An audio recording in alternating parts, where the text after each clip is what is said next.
ABC Listen. Podcasts, radio, news, music and more. Hilde Hinton is a prison officer in Victoria.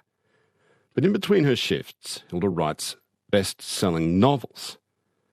Hilde's the eldest daughter of a poet, her mother, and a writer, her father. But it took her many years and a great loss before she put pen to paper.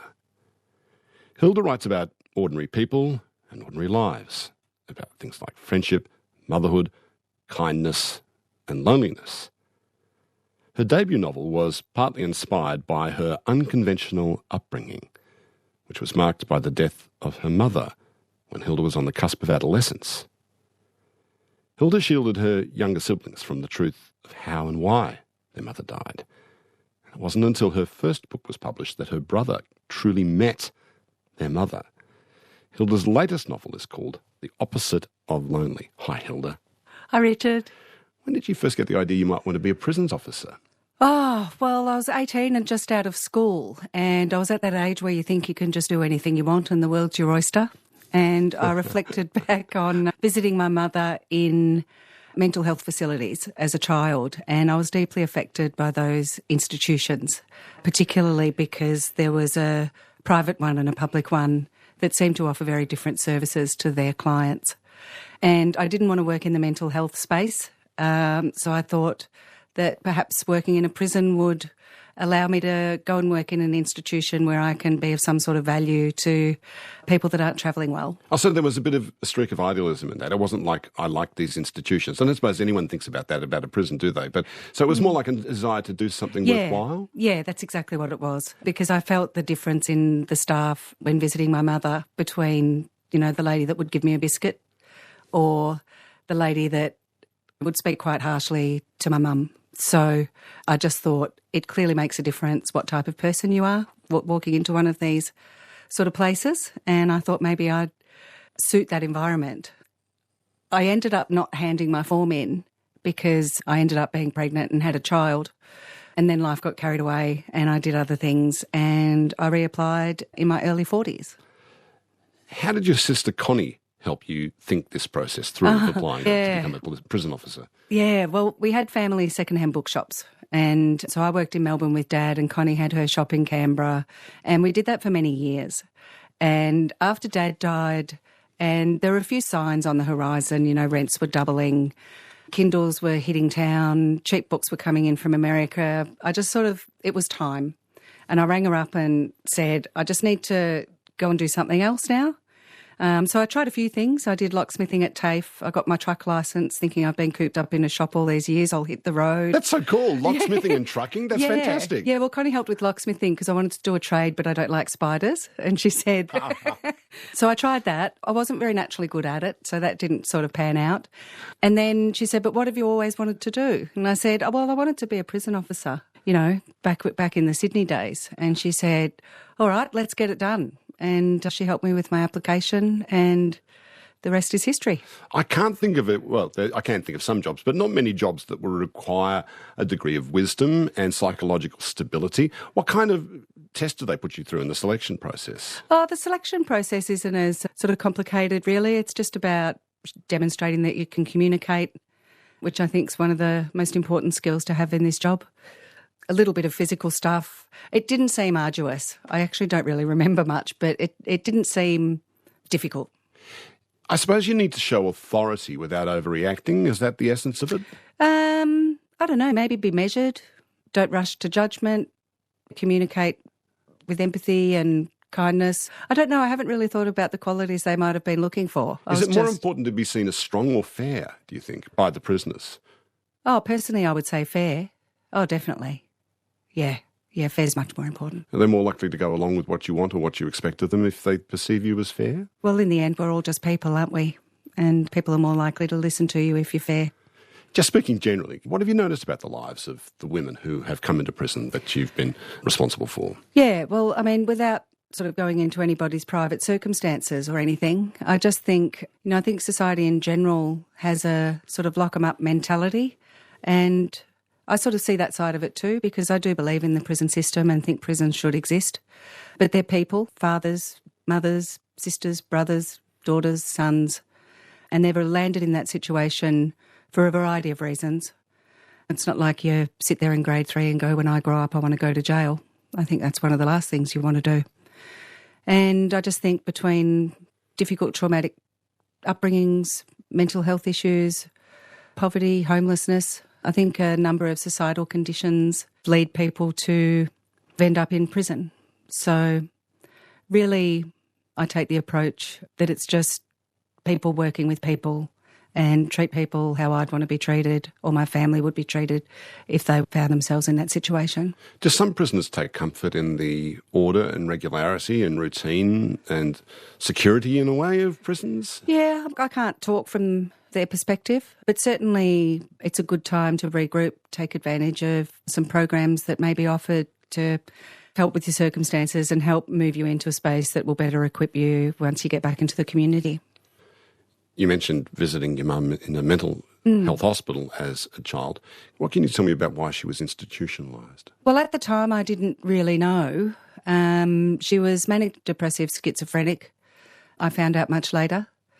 I always knew she was either happy mum or sort of sit in the corner mum. She was like that even before she started going to hospitals.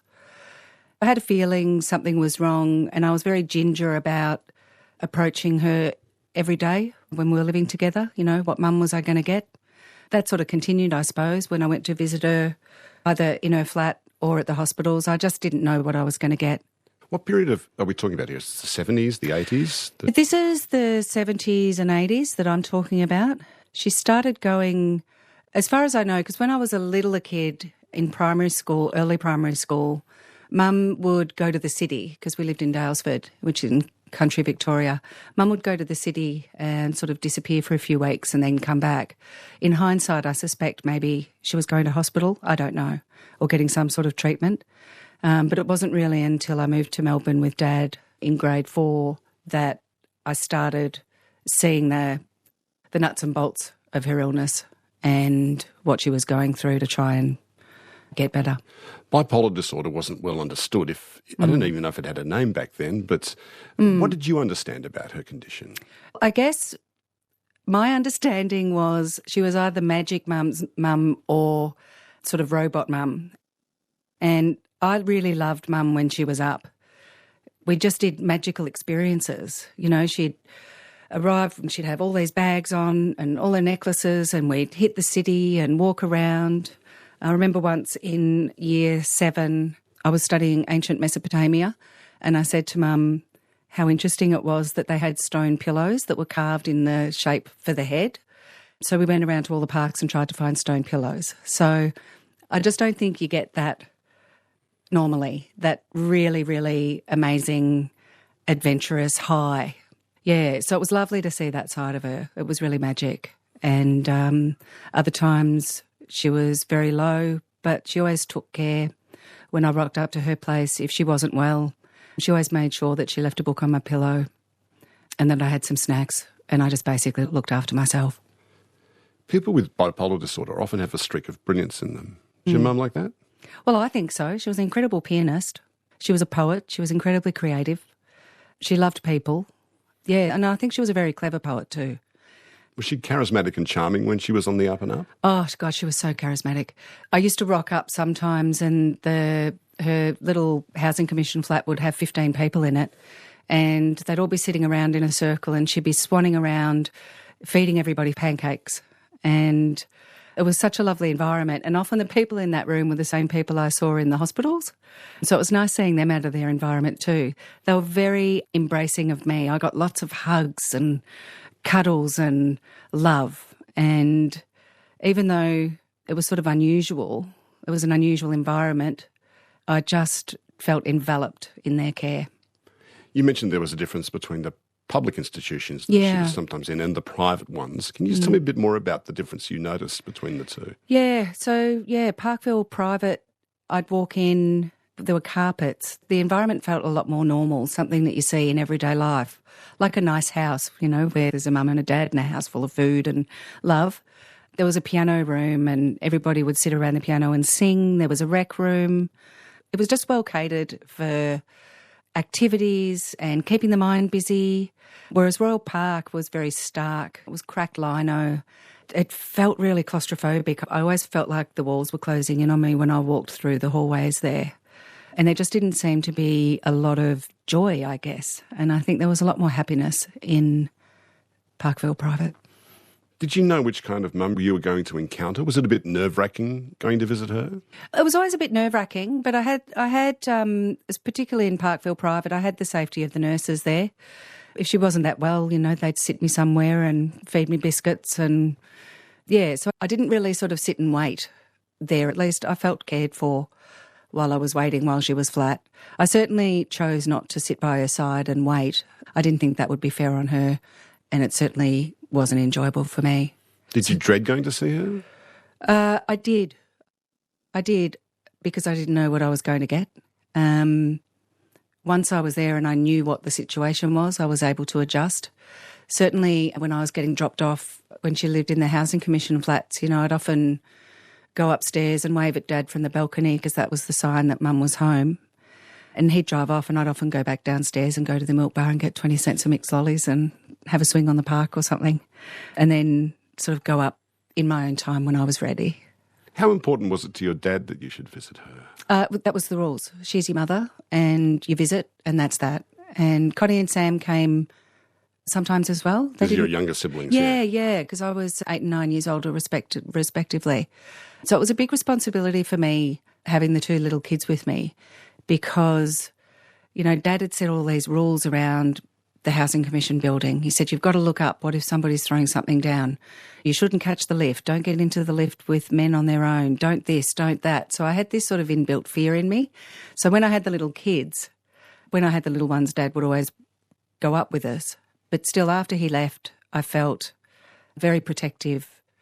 Some of the kids around those flats weren't very nice. They were quite abusive, tough, real tough kids.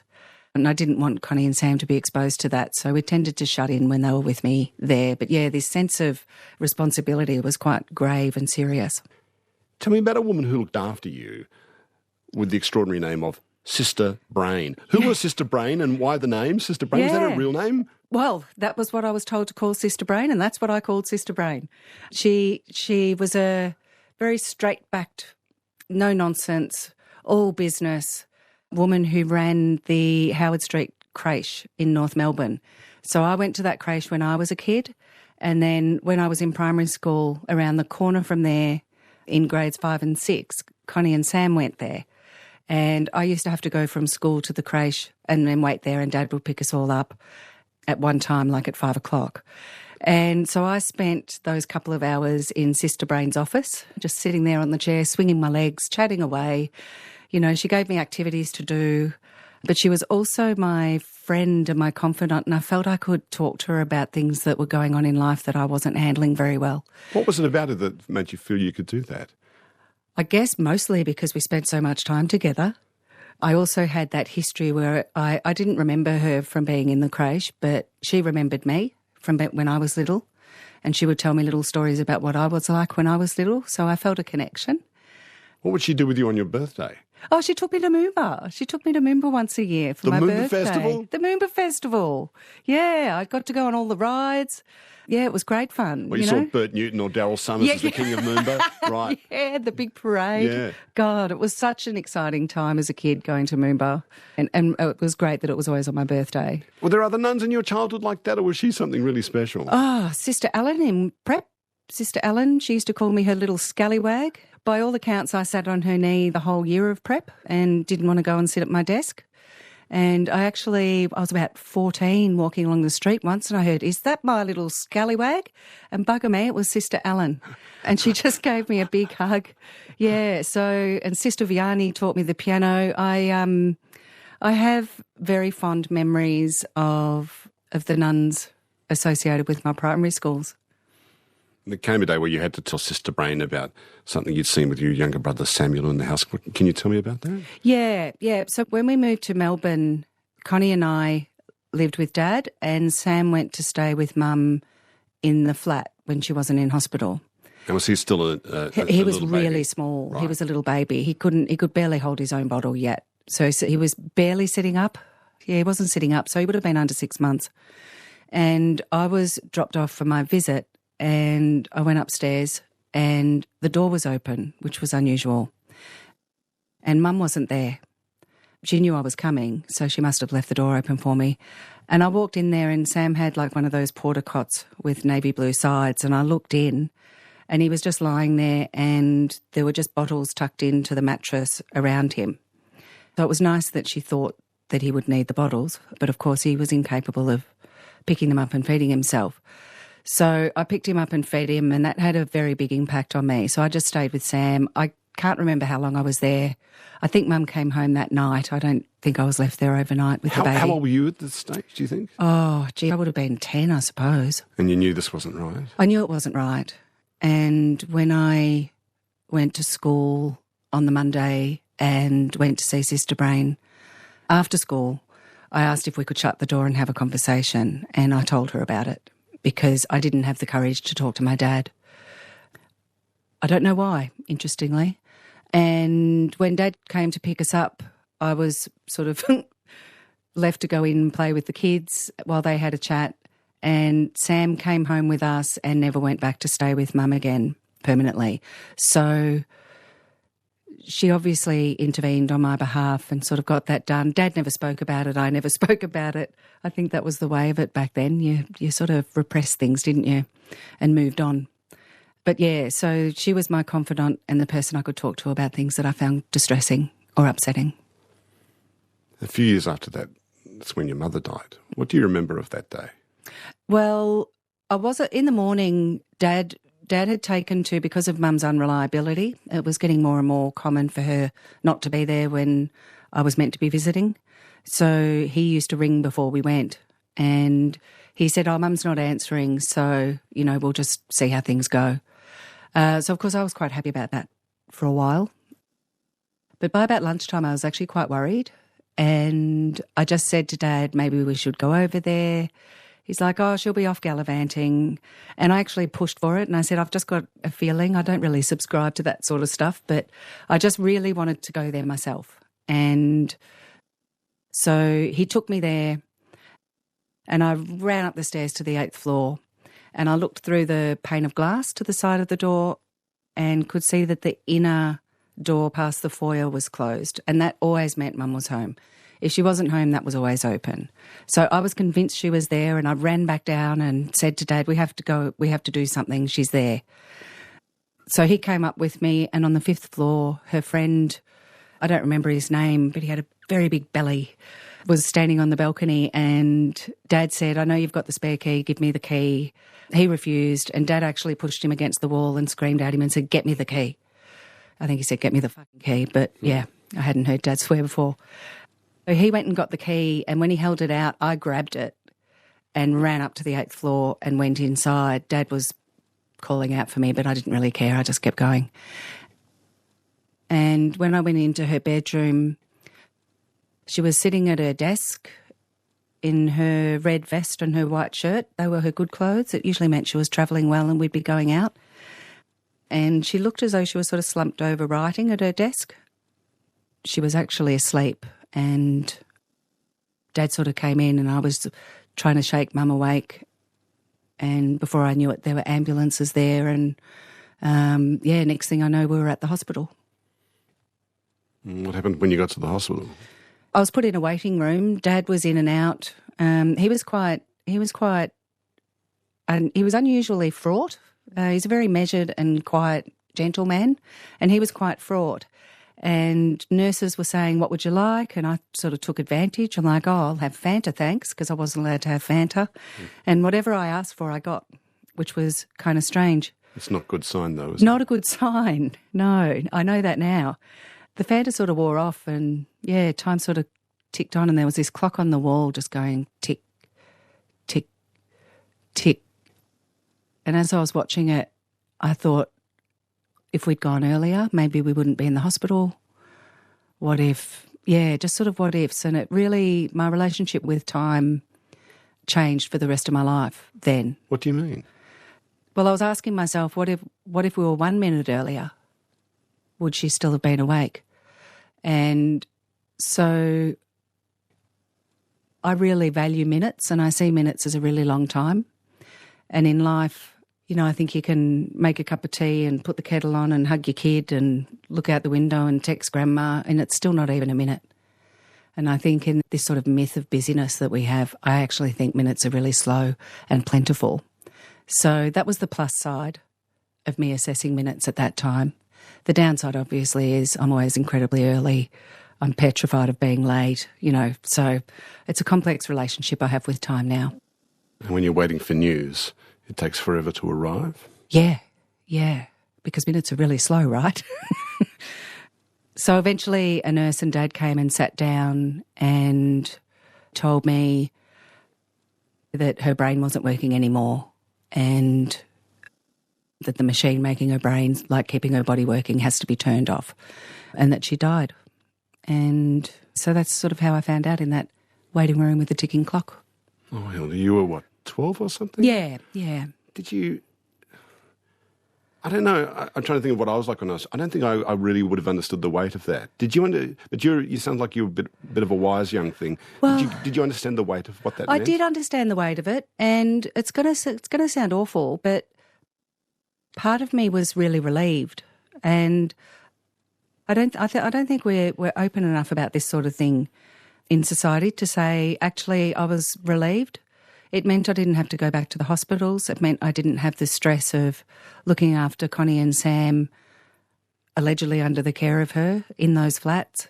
It meant I could try and move on and find some sort of peace, which all sounds as though I didn't love my mother, which is not true, because I valued her magic, and in hindsight, the whole experience has shaped my life, and I'm proud of who I am, and I think it was born from all this, really.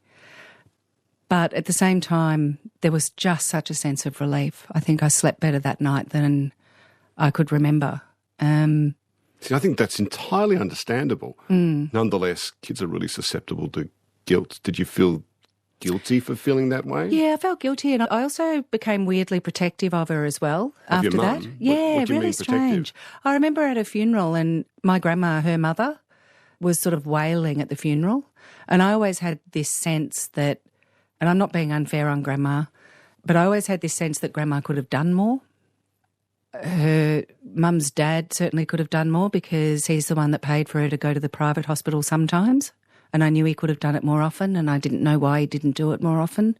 So it was a complex sort of relationship with the grandparents, because I didn't see their contribution. And are you thinking this as you're watching them at the funeral? Yeah, I was really upset that she was upset, because I didn't think she had a right to be upset.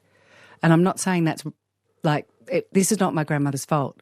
It's just I hadn't seen Mum and Grandma together. And that doesn't mean that they weren't together. It just means I didn't see it. So I'm probably being a bit unfair, but certainly at the time I got this incredible rage at the funeral. I just, and also my mum became a Catholic a few years before she died, and she was very, very strong on her Catholicism. And Grandma was Church of Christ, I think. Anyway, Grandma had her cremated, and I thought she should have been buried. And so I had all these really strange feelings of protection, even though somehow I was relieved that she was gone.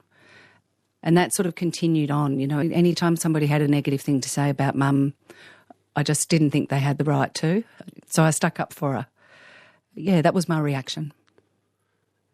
Your dad sounds like the most wonderful man. Yeah. And he was wonderful with you. Yeah. How did he talk to you about all this? Well, we didn't talk about it, really. Yeah, it's so strange, because Dad and I, as adults, were pretty much best friends.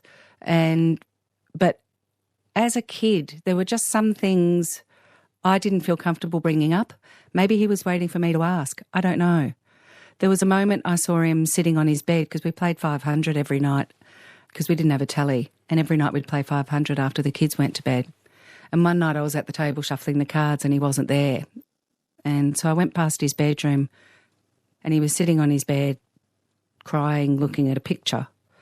And, so I sort of took myself off to bed and went through his filing cabinet the next day, and because there was one called Merrill, that was my mum's name, and I opened it up, and there was a black and white photo, like a taxi licence photo, and that's what I believe he was sitting there staring at while he was crying.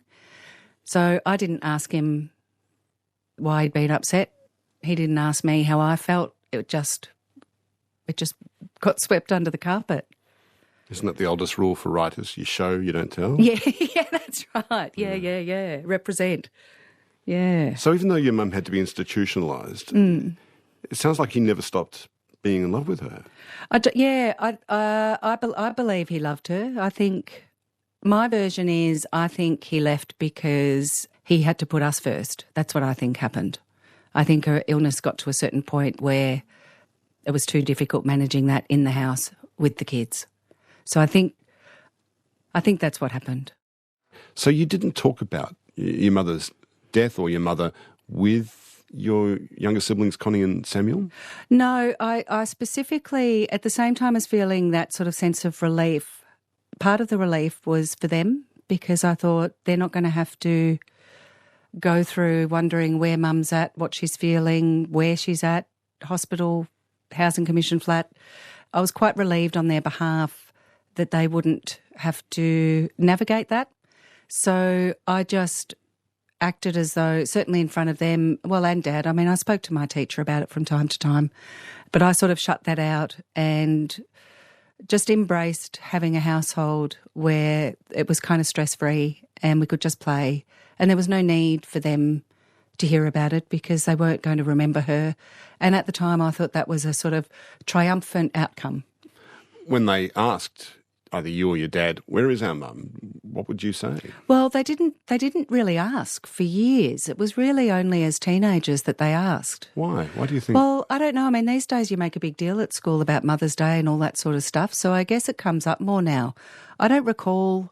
Maybe I was sheltered from it because the school knew my situation, who knows. But I don't recall that big a deal about Mother's Day in school or, I don't know what they thought, felt, and they certainly didn't ask me about it. I think when you're a kid, you do have a sense, though, of the tender spots in your parents. Then you don't go there. You don't, because you don't want to see them upset. Yeah. I wonder if that was the case. Yeah, and I'm sure at some point maybe Dad might have said, explained to them that she'd died. But certainly they didn't ask me until they were in their teenage years. Your dad, Joe, then had to raise you and Connie and Samuel on his own. How did he go? Yeah, well, he was great. He really enjoyed our company. He enjoyed spending time with us.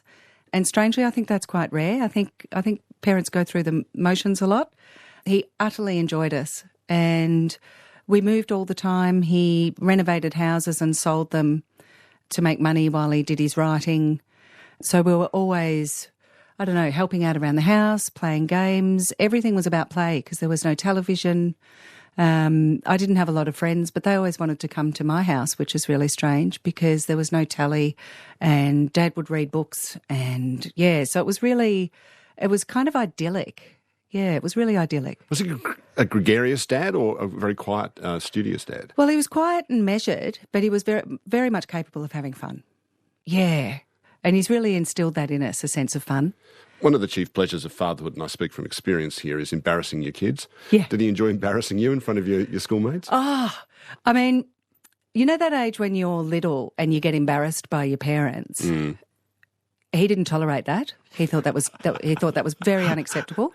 And I asked to be dropped off up the road one day. What, away from the school? Away from the school. All right. So he drove up to the school, not only to the gates, he drove into the gates, parked on the netball quadrangle, got out of the car and did like a Shakespeare routine on the bonnet and then hopped back in the car, Connie and Sam were in the back, and said, "Embarrassed now, are you?" And I'm like, oh, my God. And he said, "It's very important you're not embarrassed by the people who love you. Isn't that right?" And Connie and Sam are nodding in the back. Yes. Just get off the bonnet, Dad. Get off the bonnet. Yeah. Get the car out of the quadrangle. That's right. Yeah. Oh, that's brilliant. But I mean, he took immense pleasure in that. But it was also a really good lesson. Yeah, it's just reminded me of a time I was on a tram with my mum and my school friend Sasha got on and I said, "Oh, Sasha, this is my mum. Mum, this is my friend Sasha." And after she'd gotten off the tram, Mum got really quite emotional and she said, "Oh my God, I never would have introduced my friends to my mum at your age." And of course, because of this training I had from Dad, you know, that's what you do. And I remember thinking... Because anything could happen if you that's don't. right. Yeah, and I remember I really felt for her in that moment. It was a special moment. That just reminded me of that. When you said you didn't have a TV, my first thought was, those poor people, they didn't have much money. But it sounds like it's by design. Was that? It was by design. By design. Yeah, Dad hired one once a year to watch Wimbledon. That was that. Yeah. Right. And while it was in the house for the 3 weeks or whatever it was, we were allowed to watch 1 hour a week. So then you turn to the written word, don't you? Yeah, books, puzzles, games. I didn't miss having a TV. In fact, you know, I'd go and visit friends and they'd all sit around watching that Happy Days with that Fonzie bloke. And I sort of didn't find it very entertaining. So, yeah, I lost myself in books and other worlds and imagination. Was that because your dad encouraged you, or did he not even need to encourage you? Well, he didn't need to, and he also gave me the tools. So books had a different currency in my household. Any book you wanted, you got. We weren't wealthy and we always wore second-hand clothes.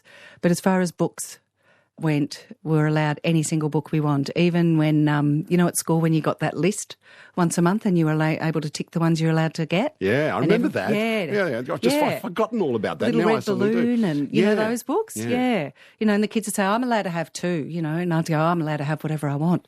Books were free and, yeah, I think that shaped all of us, really. You said in between renovating houses and flipping them, he was writing. What was he writing? Well, he started off with novels. He won Australia Book Council of the Year in 1977, I think. His first book, Womb to Let, was banned, I believe. Banned? Banned. Controversial. Was it saucy or was it politically... Well, I read it. I was glad I read it after he died, actually, because, it was very strange. It was about this woman that had this birth on a bus and it followed the story of this embryo getting around the world. It was kind of... Wow. Yeah, it was really strange. So I never really got to ask him about it. That sounds great. Oh, God, yeah. So that was banned. And the houses didn't quite get us over the line financially, so he started doing commissioned histories. You know, so he ended up doing the history of the Savage Club, the Royal Melbourne Golf Club. So he'd do these commissioned histories and got by that way. That sounds like a pretty good life to me. You know, you work with your hands all day or you're sitting down to write at the same time. I think you could be quite happy doing that. Yeah. Well, certainly I mean, I don't renovate, but I play with Lego. And without playing with Lego, I don't think I'd be able to write. So I certainly think you need to do things with your hands before you write. Did he encourage you to write as a kid? He was much more particular with Connie and Sam, but the rule was write a page a day. Sam did it religiously. I needed a bit of cajoling. And Connie was sort of very ordered and meticulous, and I'm sure hers were more like lists than stories. Because he used to say, you know, you need to write 1 million words before you can write a sentence. Yeah, so I guess we wrote a lot. Your dad named you Hilda. Is that short for Hildegard? Yeah, Hildegard. And where does Hildegard come from? Well, he was obsessed with Germany when he was a young backpacker, and Berlin was his city. And he came back and wanted to give me a German name. So I guess there's a tie-in with St Hildegard of Bingen, and it also has a double A so that it rhymed with Kierkegaard, the German philosopher. Right. Yeah, so I felt a bit of pressure on me. I thought, geez, I need to perform in this life and become some super intellectual or something. I really felt pressured by that name. I've actually always wanted to do a whole show on Hildegard of Bingen. Yeah. Can you just give me a quick outline of who Hildegard was? Well, she was a classical musician and unchecked, but I believe true, the first female beer brewer. Right. Wow. What a combination. Played the piano, could actually make a fine Pilsner at the same time. That's very impressive. And she was a nun, wasn't she, a German abbess in the Middle Ages? Yeah, I'm not sure. No, I'm not sure why she was sainted. I've got here she was also a philosopher, a mystic, a visionary and a medical writer and a medical practitioner in the Middle Ages. Wow. All those things. A lot to live up to. So, did you feel the weight of that name? I definitely felt the weight of that name.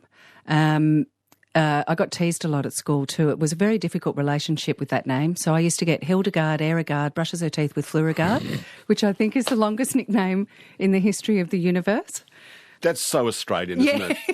I'm named after a mystic abbess who composed music, brewed beer, wrote poetry. Yeah. Oh, really? Right.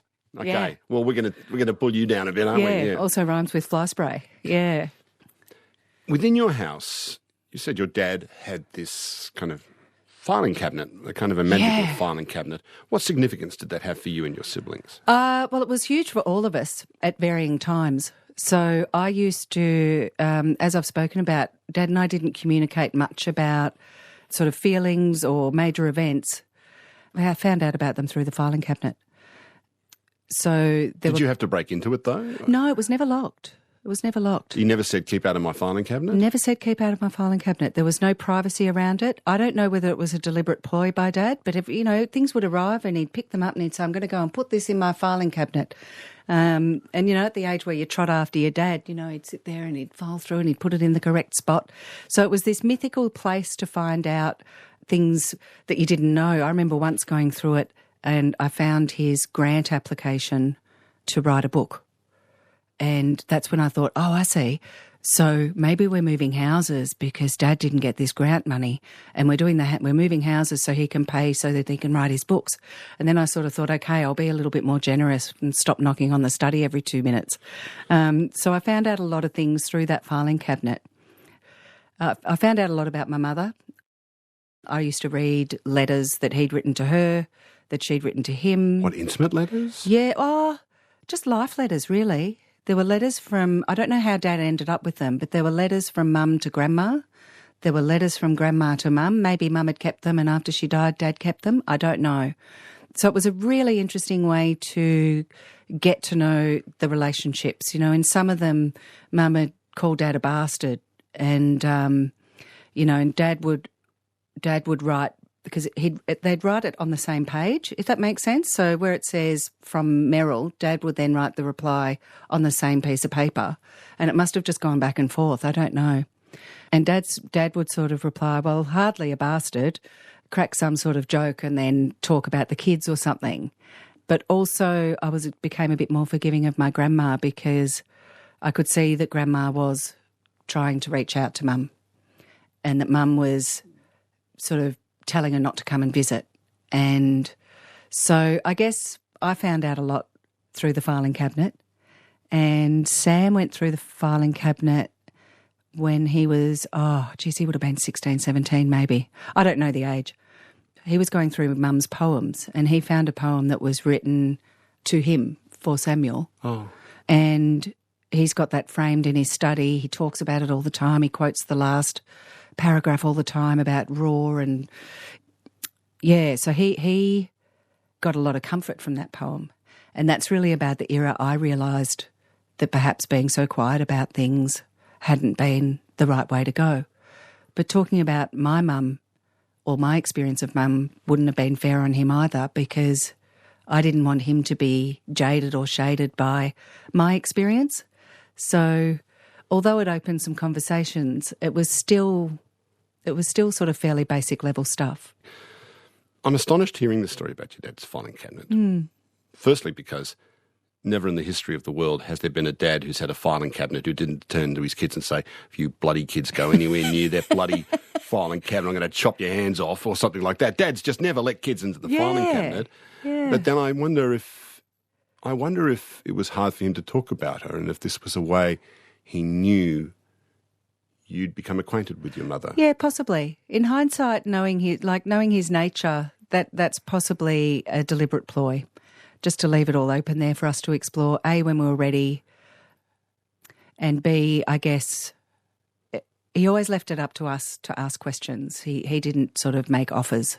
So I guess he thought it might have opened the door for us to be a bit more inquisitive too, but it didn't because it felt secret. But it also felt magic. It was like going down up the faraway tree and sticking your head up, what land am I going to look at today? Well, the other way around, it's like family archaeology. Yeah. You mentioned that your brother found a poem written to him. Did you find stuff your mother had written about you? No, I didn't. But my name was mentioned in quite a few letters. She expressed regret in her suicide note to me. Used my full name, Hildegard. Yeah, no, I didn't get a poem. And that's okay. There might have been one. One of her published works, it talks about a young child with Mr. Patch on the wall. And I used to have a stuffed clown called Mr. Patch. So maybe that poem's for me and I didn't really realise it because it didn't have my name in it. But you say you were mentioned in dispatches.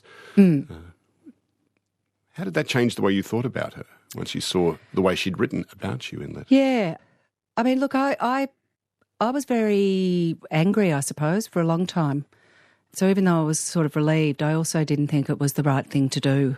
I thought from a moral perspective, as a young person, even as a young adult, actually probably till into my 30s, I was quite unsympathetic, I think, to suicide, just from being the person on the other end. And at such a young age, I think that really formulated my view. All the broken crockery that's left behind. Yeah. Actually, I heard a radio interview with a woman who jumped off a bridge and she'd broken a lot of bones, but she'd lived. And he said something like, oh, you must have gone through a lot of pain, like it must have been so painful going through this recovery. And she said, it was nothing compared to the pain I felt before I jumped. And so I'm getting a bit emotional. So when I heard that, I completely flipped my point of view on the spot and sort of felt like I'd sort of wasted years of anger and being upset and angry. Yeah. I just hadn't tried to think about it from her point of view. And I do now. And, yeah, so I'm much more sympathetic towards her and her memory these days. When were you ready to write your first novel? You'd been through quite a bit yourself, and that's probably a whole other conversation we can have at some point. But sometimes people like Hannah Kent are brilliant and just writing from the get-go. And sometimes I think you have to reach a certain point in life and have enough life experience before you're ready to write. Yeah.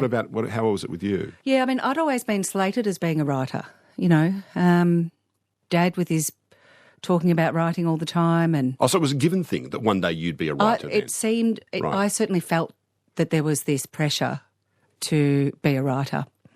I had school friends that sort of said, when are you going to write a book? It just seemed to be something that was on the cards, but not my cards. And it was really after Connie died, Connie and Sam had written a book called Love Your Sister about the family charity. And the publisher wanted to bring out a new edition of the book after Connie died with a section post-Connie, I guess. This is after Connie's long struggle with cancer, Yeah, that's right, yeah. So the publisher rang me and asked me whether I'd consider writing, I think it was 10,000 words. And I said, yeah, sure. And she said, oh, look, forgive me, but the time frame's a couple of weeks. And I said, yeah, I can do that. So I sort of wrote 1,000 words a day. Because your dad had trained you to do that. Yeah, and then spent a couple of days sort of fixing it up and sent it in. There was no pressure on me, really. I didn't feel pressure. I just thought, oh, that's a really nice thing to do because it's going to be a way for me to process everything that had happened, is how I saw it. So I handed that in, and once that was gone, I had a big hole because I really enjoyed writing. And I was telling my brother about it, and he got quite cross and said, Connie's dead, the kids are grown, you've got time, just write your fucking book. And so I sort of started a little bit out of spite. I thought, well, yeah, I'll write a book. I'll show you. You can't write a book. So that was a tiny aspect of it. And, yeah, so I wrote a few chapters and it went from there. But I certainly don't think I could have done it any earlier. And I certainly think 20 years in bookshops, reading 6 books a week was a great apprenticeship. And I can't imagine sort of having done it earlier. Yeah. So then you wrote your first novel. I did. The Loudness of Unsaid Things. What a great title. Thank you. Is it semi-autobiographical, this novel? Very autobiographical. I mean, the timeline and the events are sort of based on my life. So, yes, little Susie's mother suicides. She leaves home at 15 the way I did. She went to Sydney the way I did. So it sort of had a timeline of my life, but it was a bit more from a perspective of the kid I wished I was. I focused on the ups and the happy side of it all, which I've kind of done in real life as well. But I just wanted people to read about the kid of somebody who's suicided without you being punched in the face or having some moral story or fable bashed in your face. Just a gentle ride that you could go along with and perhaps maybe spend a thought or two afterwards asking the people around you how they are a bit more and just being a bit more careful about other people's feelings and the people around you. It's a funny thing that takes place when you write a book. So many writers say this, is that you can, this is my character and this is what this character is going to be. But then characters have a life of their own. They move when you're not looking. They do. And this character who's supposed to be somewhat like you. Yeah. Did this character surprise you in the end? Yeah, 100%. And I became kinder to myself, actually, as well after reading this book. But yeah, she definitely became something else fairly quickly. Yeah, and the character goes all the way through to old age, actually. So it was fun projecting about what life will be, well, now in the fairly near future, actually. Wow. That's a pretty wild idea. Writing an autobiographical character but in the future as an older person is pretty interesting. Yeah. And you've got to come on the show in 10 years' time and say, so how did it go? Did it go to plan? You said it changed the way you thought about yourself and maybe let you forgive yourself certain things. What about your mother? Did it change the way you felt about your mother? Well, it did. It was a great reminder that there was a lot to get out of my mum. She gave me a lot. She gave me the ability to see joy and to feel joy and to see magic everywhere, like with the stone pillows. A stone was magic. And I think that's a really unique gift. Oh, it's a profound gift. So I just really snuggle into my mum now and the time that was, because I think she's given me something that nobody else could have. When do you do that? Snuggle into your mother? I think about her. I get quite sentimental these days. I think since Connie's gone, I've become more sentimental overall. I think about her more than I thought about my previous dead people, and that's enabled me to think about my other dead people differently. Maybe it's just getting older. Maybe it's just getting older, actually. Yeah. It's a great novel title, My Dead People. Yeah. I think.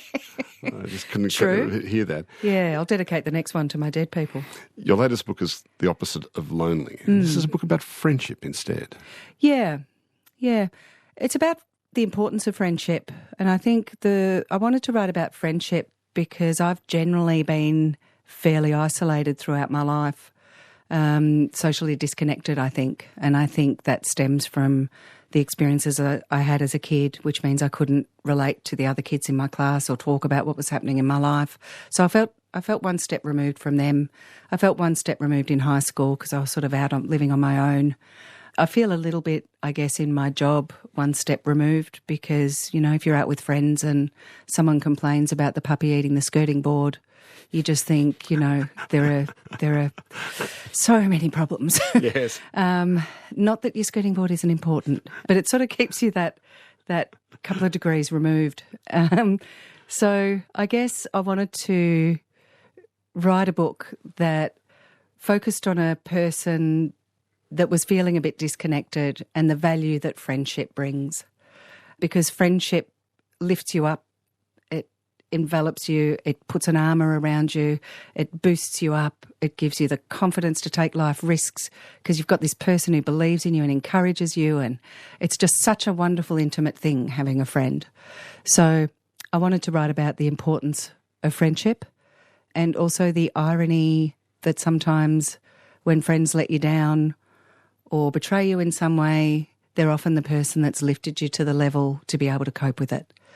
Is your home a refuge or a place where you can hide a little bit? And I'm not saying that is a bad thing because I kind of like the idea of hiding from the world sometimes. Yeah. Or is it more full of people? Well, it's over the years it's been called Hilda's House for the Temporarily Defeated. Ha! Yeah. And that's largely because Connie started living with me when she was about 14. She decided Dad was no good and she was very independent. And I said, well, come and live with me and you can get a job and you can pay rent, but you've got to go to school. So between her bringing all her friends home at varying points, because at some point every teenager feels like they shouldn't be at home and they need to go and, explore the world. And, so they'd come for a few days, a few months, sometimes a lifetime, actually. Did Connie get past the, oh, Dad, you're such a dickhead thing? Yeah. Well, that's nice to know that happens. Yeah, of course. I mean, she was just going through a phase. It just lasted about 5 years, that's all. She also had she also had the trauma of getting over her childhood cancer and wanting to go and embrace the world, I guess, you know. I mean, when you face death when you're 12, I don't know. I don't know whether that's what caused her to see Dad as small and wanting to get out there and do things herself. Who knows? But yeah, certainly the door was always open to people of the neighbourhood, friends, and as my sons were teenagers, the same thing happened, you know. People would find their way there, stay for a while. Well, Hildegard of the House of the Temporarily Defeated, I think it's been extraordinary speaking with you. I've so enjoyed our conversation. Thank you so much. Oh, thanks for having me, Richard. Hilde Hinton's latest book is called The Opposite of Lonely. Podcast and broadcast. This is Conversations with Richard Fidler. Today's conversation was produced on the lands of the Gadigal people. Producer is Maggie Morris. Executive producer is Nicola Harrison. I'm Richard Fidler. Thanks for listening.